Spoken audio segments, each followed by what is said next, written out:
இந்த படத்தினுடைய கதையை நான் சொல்லும் பொழுது நான் ஒரு 2.5 மணி நேரம் சொல்லுவேன். நான் ரத்ன சார் நான் தான் போனோம் விஜய் சாரை பார்க்கறதுக்கு.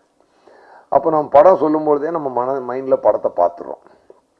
அதுக்கப்புறம் பார்த்தீங்கன்னா சீனை ஒன்றா ஷூட் பண்ணும்பொழுது நம்ம ஷூட் பண்ணி ஒரு சீனை வந்து நாங்கள் வந்து 1 lakh டைம் பார்ப்போம். ஏன்னா எடிட்டிங்கில், அது டிஸ்கஷனில், மியூசிக் டைரக்டருக்கு கதை சொல்லும் பொழுது.